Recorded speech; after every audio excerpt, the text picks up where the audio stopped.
আসসালামু আলাইকুম। কেমন আছেন সবাই? আশা করি সবাই ভালো আছেন। আলহামদুলিল্লাহ। আজকে আমি আপনাদেরকে শিক্ষা দেব আপনারা কি করে দূর থেকে অতি সহজে সুলেমানি তন্ত্র ক্রিয়ার মাধ্যমে যে কোনো ব্যক্তিকে বশীকরণ করতে পারেন। এটি নিজের জন্য করতে পারেন, অন্যকেও করে দিতে পারেন। যত দূরেই থাক না কেন এটি কাজ হবে। এটি একটি চালানি বিদ্যা এবং এটি এতটাই সহজ যে আপনারা সকলেই করতে পারবেন। আপনারা যারা দীর্ঘদিন ধরে অনেক রকম বশীকরণ করেছেন, কোনোটাতেই কোনো ফল পান নাই, তাদের জন্যই খাস করে আজকের এই বিদ্যাটা। আপনারা এটি করলেই আশা করা যায় খুব ভালো ফল পাবেন ইনশাআল্লাহ। এটি অনেক শক্তিশালী একটি সুলেমানি বিদ্যা। এটির মাধ্যমে আপনারা কাজ করতে পারেন, এটি নিজেও করতে পারেন, অন্যকেও করে দিতে পারেন। এটি ছেলেরা শুধু মেয়েদের উপরেই প্রয়োগ করতে পারবে। এখন সে মেয়ে হোক আপনার প্রেমিক প্রেমিকা অথবা স্বামী স্ত্রী, যে কেউ হোক না কেন তাকেই করতে পারবেন। কিন্তু এটা ছেলে মেয়েকে করতে পারবে, মেয়েরা ছেলেকে করতে পারবে না, বা ছেলে ছেলেকে করতে পারবে না।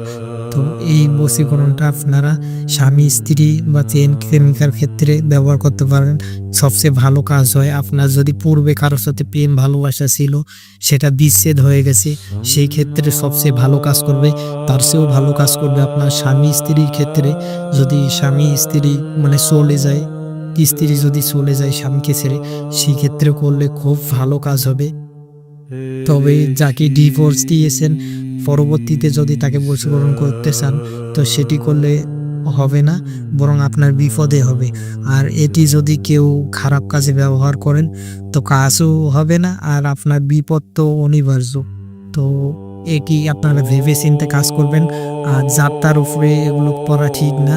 তো আপনারা যাকে বিয়ে করবেন তাকেই এটা করবেন, যেহেতু প্রেম ভালোবাসা একটা হারাম জিনিস, এটা করা ঠিক না। কিন্তু এই বশীকরণ করার সময় আপনি যত দ্রুত সম্ভব যাকে বশীকরণ করবেন তাকে বিয়ে করে ফেলবেন ইনশাআল্লাহ। তো এখন বলি আপনারা কাজটি কি করবেন। নকশাটি শনিবার বা মঙ্গলবার, অমাবস্যা বা পূর্ণিমাতে ভোজপত্রে কিশোর, জাফরান ও গোলাপ জল একসাথে মিশিয়ে কালি তৈরি করে ডালিমের ডাল দিয়ে নকশাটি পূর্ব দিকে মুখ করে বসে লিখবেন। নকশার নিচে মেয়ের নাম এবং মেয়ের মায়ের নাম দিবেন।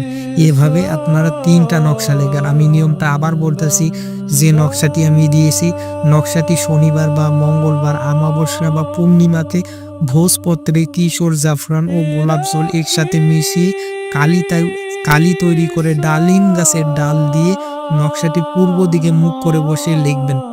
নকশার নিচে মেয়ের নাম এবং মেয়ের মায়ের নাম দিবেন। এভাবে 3টা নকশা লিখবেন। 3টা নকশা লেখার পরে আপনি একটু আটা গুলাবেন। আটা গুলিয়ে 3টা নকশা 3টা আটার গুলিতে ভরবেন। 3টা আটার গুলাতে ভরিয়ে আপনি সেই নকশাটা কোনো মাছওয়ালা পুকুরে, অর্থাৎ আবার বলি, আপনার নকশাটি শনিবার অথবা মঙ্গলবার, অমাবস্যা অথবা পূর্ণিমাতে গোলাপ জল ও জাফরান কালি একসাথে মিশিয়ে ডালিম গাছের ডাল দিয়ে পূর্ব দিকে মুখ করে বসে ভোজপত্রে আপনারা নকশাটি লিখবেন। লেখার পরে একটু আটা গোলাবেন, গুলিয়ে সেই আটার ভেতরে 3টা নকশা ভরবেন। আলাদা আলাদা করে 3টা আটার গোলা বানাবেন। গোলা বানিয়ে 3টা গোলার ভেতরে 3টা নকশা ঢুকিয়ে দেবেন। এরপর আপনি কোনো একটা মাছওয়ালা পুকুরে যাবেন। মনে রাখবেন, পুকুরে যত বেশি মাছ থাকবে তত বেশি কাজ হবে। তো আপনার একটা কোনো মাছওয়ালা পুকুরে যাবেন, যে পুকুরে মাছ আছে। যাওয়ার পর সেই গোলাগুলো একটু একটু করে ছিঁড়বেন আর পুকুরে ফেলবেন, একটু একটু করে ছিঁড়বেন আর পুকুরে ফেলবেন। এভাবে 3টা গোলা ছিঁড়বেন, ছিঁড়ে পুকুরে ফেলবেন।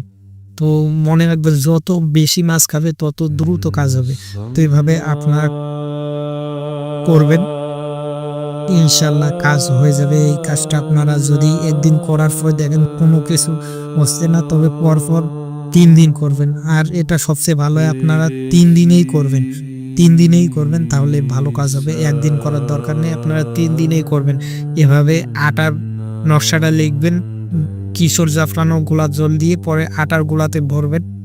ভরে আপনারা পুকুরে যাবেন, যে পুকুরে মাছ আছে। তো যাওয়ানোর পর আপনারা সেই আটা গোলাগুলো একটু করে ছিঁড়বেন আর পুকুরে ফেলবেন, একটু করে ছিঁড়বেন আর পুকুরে ফেলবেন। এভাবে 3টা গোলা মাছকে খাইয়ে দেবেন ইনশাল্লাহ। এভাবে 3 দিন করেন, ভালো একটা রেজাল্ট পাবেন। আর একটা কথা হলো, যখন কাজটা করবেন, আপনারা কাজটা করবেন সকাল 8টা থেকে 10টার মধ্যে। আপনারা কাজটি শনিবার, মঙ্গলবার বা অমাবস্যা পূর্ণিমার দিন থেকে শুরু করবেন, টানা 3 দিন করবেন। আপনারা কি করবেন, সকাল 8টা থেকে 10টার মধ্যে আপনারা কাজটা করবেন এবং যখন করবেন পাক পবিত্র হয়ে করবেন। আর সামনে অবশ্যই আপনার আগরবাতি, মোমবাতি জ্বালাবেন, গায়ে কোনো সুগন্ধিযুক্ত আতর ব্যবহার করবেন।